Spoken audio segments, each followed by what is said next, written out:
Bonjour à tous, bienvenue dans cette nouvelle vidéo. Alors j'ai un abonné qui m'a envoyé cette vidéo, qui m'a donné le lien pour pouvoir faire une analyse vidéo parce qu'il est impacté, il est en train de perdre beaucoup d'argent sur le titre Worldline et il m'a demandé: Pedro, s'il te plaît, est-ce que tu peux me faire une analyse de cette vidéo concernant la journaliste et l'invité qui s'appelait Christopher, c'est un expert dans le secteur de la finance. C'est une déconvenue, un gadin, une chute, un moins 59%. C'était la clôture du titre Worldline hier à la Bourse de Paris. On avait déjà eu moins 37% sur Alstom, c'était le 5 octobre. Déjà quasiment un record. Les marchés sont-ils devenus intraitables? Christopher, bonjour. Bonjour. Christopher Demdick, vous êtes conseiller en stratégie. Alors, madame la journaliste, je vous informe et je vous confirme que les marchés sont intraitables. Est-ce qu'ils le sont devenus? Non, ça a toujours existé. C'est comme ça que ça fonctionne. J'ai d'investissement chez Pictet AM. Bon, déjà, quand on est à votre place et qu'il y a un titre comme ça qui dévisse autant du CAC 40, il y en a forcément dans les fonds que vous proposez, vous réagissez comment? Alors on essaye déjà tout simplement d'analyser la situation à froid, puisque... Oui, je suis d'accord avec Christopher qui nous dit qu'il faut analyser la situation à froid. En revanche, madame la journaliste, je vous informe que ce qui se passe, c'est extraordinaire. C'est du jamais vu. Je n'ai jamais vu un titre décoché de 50% en une journée. C'est extraordinaire. Vous l'avez mentionné un peu, il y a une surréaction du marché, beaucoup de gens surréagissent, donc il faut comprendre clairement pourquoi le marché... Je suis d'accord déjà avec Christopher quand il dit que beaucoup de gens surréagissent. En fait, ils exagèrent à la baisse. Le marché réagit de cette manière. Quels ont été réellement les résultats qui ont été annoncés par l'entreprise? Est-ce que c'est si catastrophique que cela? Est-ce que ça nécessite derrière cela des arbitrages ou pas? Donc si... Est-ce que les résultats sont catastrophiques? La réponse c'est non. Le président directeur a juste mentionné qu'il va y avoir un ralentissement du point de vue économique à cause de l'inflation. Les gens consomment beaucoup moins.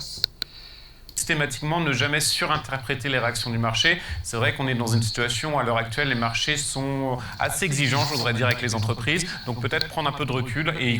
Oui, je confirme que le marché, il est impitoyable, il est intransigeant. À la moindre anomalie, mauvaise nouvelle, sanction immédiate. La sanction, elle est immédiate. Ça fait très mal. Du recul historique sur le parcours boursier, le parcours en termes d'entreprise de ces sociétés. Oui, parce que c'est vrai que c'est quand même sans pitié pour une entreprise qui n'est absolument pas en train de couler. Un Worldline, la croissance organique ce trimestre était quand même 4,8%. Là, effectivement... Alors, vous voyez les mots qui sont employés? Sans pitié. Vous voyez, dans le secteur de la bourse, c'est un monde de requins. Je vous le dis tout le temps. Notez-le, c'est un monde de requins. Sans pitié. Révise l'objectif pour l'année 6 à 7% au lieu de 8 à 10%. Bon, la marge opérationnelle aussi. Je confirme que le directeur a dit que les prévisions pour la fin de l'année vont être révisées. La journaliste nous le confirme.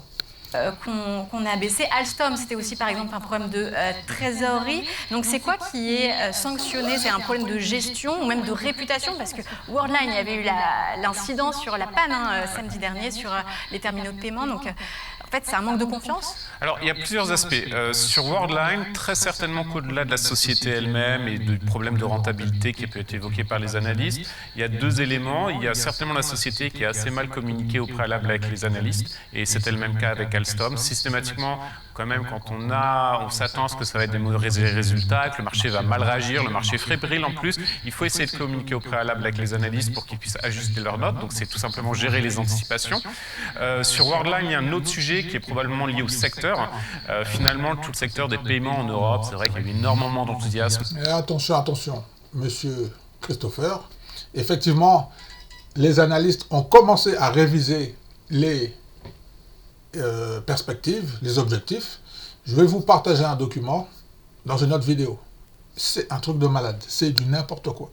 Au cours des dernières années, il y a eu tout cet effet fintech qui a été lié, et la réalité c'est qu'on est probablement sur un secteur qui atterrit un peu, les investisseurs se rendent compte que c'est pas aussi mirobolant qu'on l'anticipait.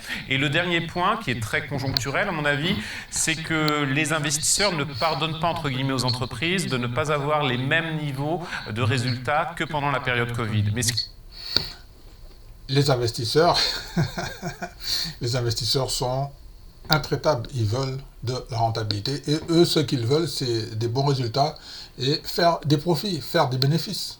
Ce qu'il faut bien voir, c'est que fondamentalement, c'était une anomalie. Aujourd'hui, les entreprises sont plutôt sur un processus de normalisation. En témoigne, par exemple... En revanche, là, je ne suis pas d'accord avec Christopher quand il dit que c'était un phénomène de mode, ceci, cela. Oui, mais sauf que il n'y a pas si longtemps, tout le monde disait que le titre, il allait monter à 30, à 40. Il y a même certains qui disaient qu'il allait monter à 50. Donc là, je suis en désaccord. LVMH, la réaction sur LVMH, objectivement, 6%. était exagérée. Et vous aviez des résultats d'entreprise qui étaient globalement bons dans le secteur du luxe. Donc le marché essaye de s'ajuster au message des entreprises qui est assez clair. Grosso modo, la plupart des entreprises nous disent on est sur de la normalisation, on va certainement être face à un monde de croissance faible, donc effectivement, il faut s'attendre à ce que les résultats soient moins mirobolants que pendant la période Covid qui était exceptionnelle.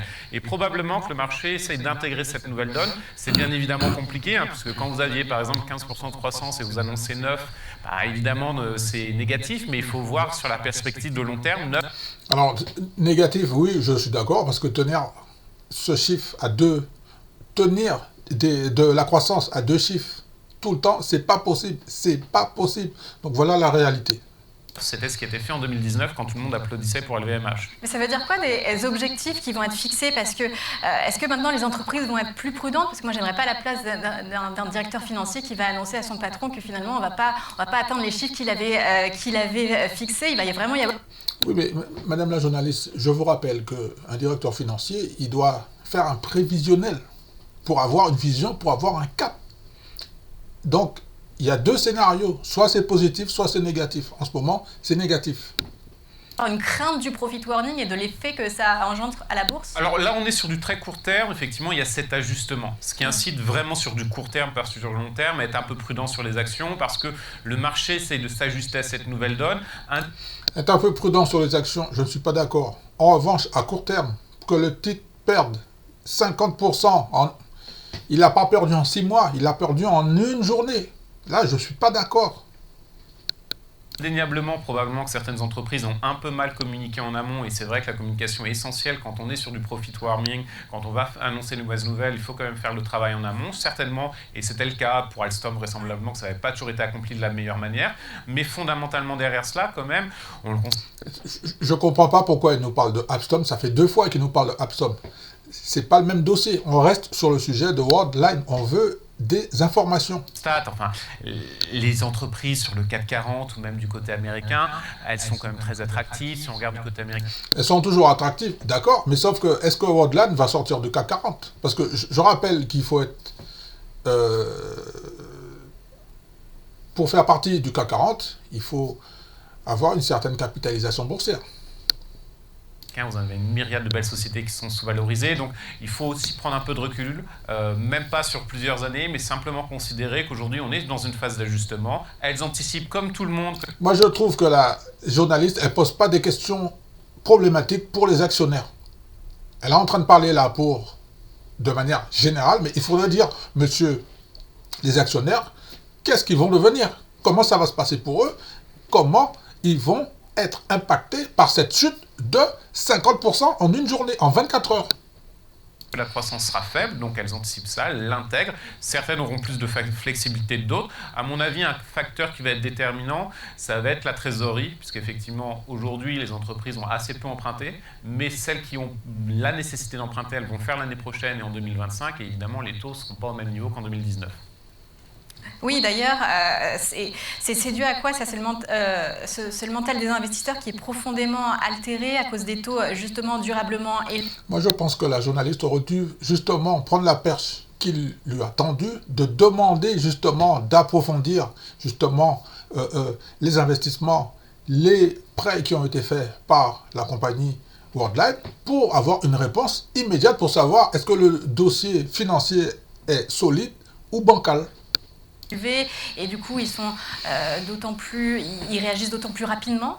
Oui, il y a un peu un phénomène de panique, d'irrationalité, parce qu'effectivement, en début de semaine... Il y a du FOMO aussi, elle a peur de manquer le mouvement. Oui, complètement, parce que vous avez eu quand même en début de semaine la hausse, la hausse à 5% sur le 10 ans américain, c'est un seuil symbolique, et bien évidemment pour les investisseurs, ils se disent jusqu'où ça va aller, dans quelle situation de marché on se retrouve, parce que finalement ce qu'on nous a vendu il y a... Je ne suis pas d'accord, M. Christopher. Je voudrais vous dire que ce qui nous intéresse, c'est de savoir jusqu'où ça va baisser. Est-ce que le titre va sortir du CAC 40 ? Et que vont devenir les actionnaires? Est-ce que la société va faire faillite? C'est les questions fondamentales qui nous intéressent. À peu près 9 mois de cela, en tout début d'année, c'est que la situation était plutôt, c'était une année tranquille, la Chine allait aider, etc. La réalité est quand même très très différente. Donc c'est un peu dur pour les investisseurs. Maintenant, il faut essayer de ne pas paniquer, pas exagérer. Et surtout, je vois beaucoup d'investisseurs... Je ne suis pas d'accord. Admettons que j'ai une position et elle perd 50% en une journée, je peux te dire que je panique. Même si je dois prendre du recul, ok, mais je vais paniquer. Sont très très prudents sur les actions, c'est logique à court terme, mais il ne faut pas considérer que les actions, il faut complètement aller passer finalement d'un extrême à l'autre, c'est-à-dire on n'avait pas d'obligataire et on n'était que sur les actions et faire le chemin inverse, avoir que de l'obligataire des actions, parce qu'il y a des belles sociétés, dans le secteur value, il y en a beaucoup qui sont sous-valorisées, donc toujours être quand même très prudent et surtout avoir un écrémage. Alors moi je trouve que Christopher, l'expert en finance, il n'est pas assez tranché. Il n'a pas un avis assez tranché concernant le titre Worldline. Est-ce que c'est une société de qualité? Dites-le. Mais pourquoi il ne se positionne pas? Entre les différentes classes d'actifs. Et c'est pas aussi révélateur d'une perte d'attractivité de l'indice parisien, là si on parle vraiment du CAC 40, parce qu'on sait qu'en ce moment les volumes d'affaires sont assez faibles, en dessous de 3 milliards d'euros quotidiens. Est-ce que ça amplifie d'ailleurs le mouvement, ce manque de liquidité? La liquidité est toujours essentielle. Si on le voit, regardez sur les small et mid cap à Paris, il n'y a quasiment pas de liquidité. Donc avoir des small et des mid cap, même si ce sont des pépites, certaines, c'est très compliqué dans ce contexte-là. Donc, Monsieur Christopher, dites-nous, est-ce que Worldline est une pépite? Est-ce qu'elle va rester dans le CAC 40? Est-ce que le titre va remonter? toute la liquidité, elle est accaparée par les grandes valeurs et effectivement au sein des indices. Et ensuite, vous avez cette répartition géographique où foncièrement, bien évidemment, ça va plutôt sur certaines zones. Il y a la zone américaine qui attire tout, sans surprise. On voit, ce qui est assez surprenant, la zone du Japon aussi qui commence à attirer parce que c'est des arbitrages par rapport à d'autres places en Asie, notamment par rapport à la Chine. Mais fondamentalement, effectivement, si vous n'avez pas suffisamment de liquidité, c'est très compliqué d'être positionné sur des titres. C'est pour ça que, par exemple, c'est un peu la marotte sur les marchés depuis à peu près 5 ans. Sur les small et mid cap, on se dit c'est sous-valorisé, il n'y a pas de liquidité, mais cette année, c'est la bonne année. Je vais avancer un peu parce que là, ça... donc il faut être assez limpide à cet égard. Pour moi, c'est vraiment, ça fait partie du fonctionnement aujourd'hui normal des marchés et ça n'a pas vocation à être soit négatif, soit positif, c'est simplement là. Et donc après, bien évidemment, tout va dépendre de la configuration de marché. On s'intéresse beaucoup trop aux algorithmes quand on a des flash crash. Je me souviens... Oh, c'est pas vrai, il parle des algos. Comme les analystes n'avaient pas prévu, justement parce que la société n'avait certainement pas communiqué suffisamment bien, n'avaient pas prévu que ça puisse être considéré comme mauvais, bien évidemment, il y a eu un effet de surprise qui a été négatif et finalement un effet de panique derrière cela. Alors, ce n'est pas tant la gestion que, éventuellement, on a vu aussi beaucoup d'investisseurs individuels qui essayent de suivre le mouvement derrière cela. Donc, ça amplifie les phénomènes de baisse. Bien évidemment, là, on est quand même sur 60%, c'est assez anormal, objectivement, même lorsqu'on a des mots. Ah, enfin, il commence à se positionner au bout de 9 minutes. 9 minutes, il commence à dire que c'est anormal. Mais bien sûr que c'est anormal. La surprise, c'est quand même un mouvement qui est extrêmement amplifié. On n'a pas d'éléments... Je suis d'accord, la surprise, c'est amplifié. La baisse, elle est amplifiée. Voilà. Mais il y a certainement un problème de liquidité à un certain stade aussi sur le titre parce que ce n'est pas non plus la plus grosse valeur du CAC 40. Donc ça a vraiment amplifié le phénomène et c'est vrai qu'il faut être quand même très très prudent. Je pense que bien sûr cette saison des résultats et la prochaine, ça va être compliqué pour les entreprises de faire passer le message qu'on revient à une forme de normalité. Et dans la normalité, il y en a aussi certaines qui s'en sortiront indéniablement moins bien que d'autres, et probablement que certains secteurs aussi. Ça veut dire aussi qu'il y a eu une réaction rapide des investisseurs, un arbitrage immédiat. La valeur a été enlevée à des portefeuilles, si on revient à Worldline. Alors, pas des portefeuilles. Typiquement, en gestion, là, on essaye... Mais c'est vraiment n'importe quoi. Quoi, madame la journaliste? La valeur n'a pas été enlevée des portefeuilles. Mais non, pas du tout. Les actionnaires, s'ils veulent faire des arbitrages, ils vont le faire. Mais à mon avis, le titre fait que baisser depuis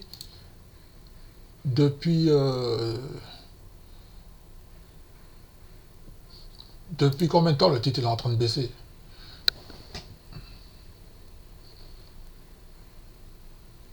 Voilà, le titre baisse depuis août 2021. Août 2021. Attendez, je vous montre ça tout de suite sur le graphique. Août 2021. 5 ans. Je vais mettre ici. Le titre recule depuis juillet. Regardez là, juillet 2021. Depuis juillet, le titre, il fait que reculer. D'accord? Mais sauf que là, en une journée, on a perdu. Oh, c'est une déconvenue, un gadin, une chute, un moins 59. On a perdu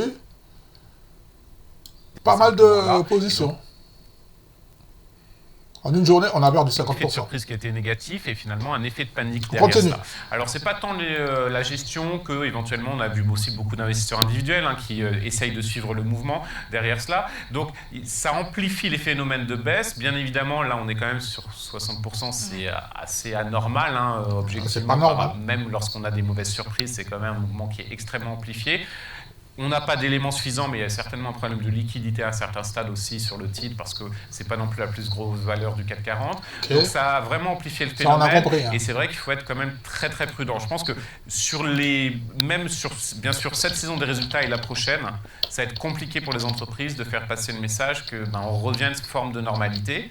Et dans la normalité, il y en a aussi certaines qui s'en sortiront indéniablement moins bien que d'autres, et probablement que certains secteurs aussi. Ça veut dire aussi qu'il y a eu une réaction rapide des investisseurs, un arbitrage immédiat.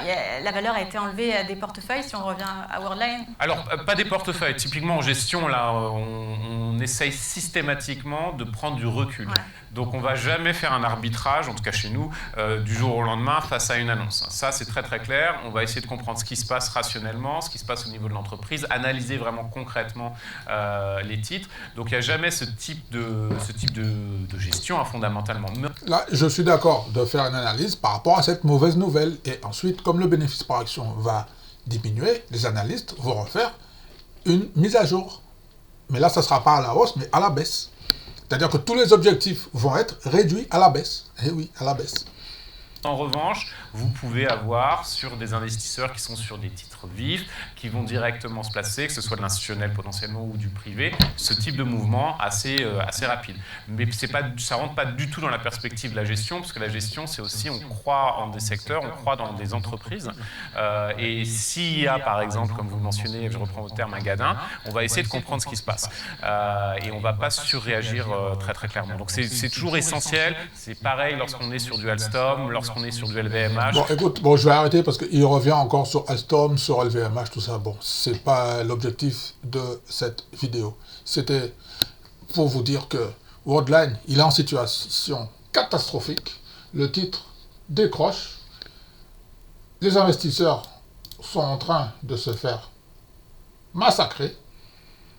C'est très très difficile pour eux en ce moment. C'est très très compliqué. J'espère que les nerfs sont solides. Je suis en train de chercher un document. Je ne sais pas si j'ai fait une capture d'écran de Worldline. Non, je n'ai pas fait une capture d'écran de Worldline. Mais c'était une analyse vidéo pour vous donner mon avis concernant cette discussion entre la journaliste et l'expert du marché financier. Ok? Alors, j'ai été d'accord avec lui à certains moments, j'ai eu des désaccords, pas d'accord, d'accord, pas d'accord. Les investisseurs qui sont en position. Bon, j'ai envie de vous dire. Ok. Alors, je vais vous essayer de vous redonner de l'espoir. Que on va prendre du recul. Ok? On va se calmer. Je ne sais pas quel est votre pourcentage de perte. Mais sauf que si vous étiez en position avant la baisse de 50%, vous êtes à plus de 50%. Alors, il y en a qui vont dire, pas vendu, pas perdu. Ok. Certes, mais après, ce qu'il faut bien se comprendre, c'est qu'à un moment donné, vous avez acheté ce titre pour une raison. Vous l'avez acheté parce que ceci, parce que cela, parce que ceci, parce que cela. Ok? Peut-être que vous l'avez acheté aussi quand le titre était en train de monter. Sauf que maintenant, il ne fait que baisser depuis 2021. Je vous l'ai dit, juillet 2021. Le titre ne fait que baisser, baisser, baisser, baisser. Il ne fait que baisser. Il ne fait pas... Il fait que ça. Donc les révisions vont être à la baisse. OK? J'ai envie de vous dire qu'à un moment donné, il va falloir, ah oui, peut-être prendre une petite position spéculative. N'oublions pas que cette vidéo n'est pas un conseil en investissement, c'est une vidéo à titre éducatif, hein, ok? C'est pas un conseil en investissement. Mais comment Warren Buffett, tous ceux qui sont devenus très très riches, qui sont grande fortune, comment ils ont fait pour construire leur fortune? Ben, c'était durant les crises. À chaque fois, ça s'est passé après les crises ou durant les crises. Quand les crises étaient au fond du trou, quand ils ont fait des faillites, ils ont racheté et tout, voilà. Voilà comment ça se passe sur les marchés financiers. Mais c'est sauf que c'est impitoyable. Il faut être dans le bon sens de la tendance. Voilà. Est-ce que Visa, PayPal, est-ce que les Américains vont racheter la boîte française? Pour le moment, je ne le crois pas. Pourquoi? Le dossier est très très compliqué. J'ai un autre dossier là qui va arriver prochainement sur le titre. Donc voilà ce que je voulais vous dire pour les investisseurs qui sont sur le titre. Personnellement, j'ai loupé l'accélération à l'ouverture. Je vous ai déjà dit qu'on fait des marchés sur... ce qu'on veut faire des affaires sur les marchés, c'est la première demi-heure. La première demi-heure, bon, ben, j'ai hésité, j'y vais pas. Mais quand j'ai voulu y aller, bon, c'était déjà fini. C'était déjà fini. Donc là, je reviens demain. On va voir. Est-ce que je vais prendre une position? Pendant ce temps, j'ai envoyé des fonds sur mon PEA qui se trouve chez Bourse Direct. OK? Donc voilà ce que j'avais à vous dire sur le titre Worldline. D'accord? Baisse de plus de 50%. Aujourd'hui, les graphiques sont dans le vert. Hein? Ben oui, mais c'est dans le vert. C'est dans le vert. Donc hier, on a tapé 9,42. Aujourd'hui, on est à 10. Ça a déjà repris 7%. Mais oui, mais sauf que, est-ce qu'il faut rentrer maintenant ou pas? J'ai pas de boule de cristal. Je n'ai pas de boule de cristal. Comment ça va réagir? Il faut rester attentif sur ce dossier. Je vous confirme que le dossier est très, très compliqué. J'ai effectué un sondage sur la chaîne YouTube. On a déjà des premiers résultats. Il y a des personnes qui ont déjà participé parce que je vous ai demandé, est-ce que Worldline est en baisse de plus de 70%, ok? Ben alors là, c'est 50-50. C'est kiff-kiff. Il y a 50% de personnes qui vont profiter de cette baisse, justement. Ah, ce sont des opportunistes, ok? Et en plus, il y a 50% qui te disent que le dossier, il est trop chaud. Attendez, je vous montre ça tout de suite. Champ d'écran, ok? Regardez, 50%, ici, là. 50% qui veulent profiter de la baisse et 50% qui disent que le dossier est trop chaud.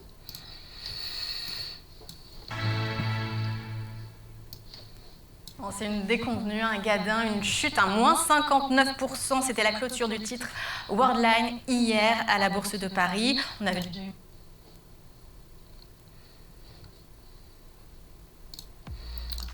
Donc voilà, mes chers amis, j'ai encore un dernier truc à vous dire concernant l'appel au podcast. Donc là, je reçois trop d'appels, donc je vais être obligé d'arrêter. Parce qu'en fait, il y a beaucoup de personnes qui veulent participer au podcast. Par conséquent, pour le moment, donc je laisse encore ouvert les appels aux volontaires pour les personnes qui veulent participer au podcast. Donc, un email, cashdividende@gmail.com, vous me dites votre prénom et on prend un rendez-vous pour pouvoir faire l'enregistrement du podcast en visio. OK? Et à partir de là, je vais fermer les appels à la candidature et après on va voir parce que justement je vais faire un appel à la candidature également pour la prochaine fois pour les Antilles, d'accord? Mais les Antilles, ça serait bien aussi que vous commencez à réserver déjà les places pour pouvoir participer à cette émission. Donc c'était un spécial profiter de la baisse de 50%, faire une analyse très rapide de la situation pour les investisseurs qui sont sur le titre Worldline et qui sont en train de subir la pression baissière. Ok? Merci d'avoir regardé cette petite vidéo. Je prépare le jingle de sortie. Pas de souci, je vous embrasse. Je vous dis à très bientôt pour une prochaine vidéo.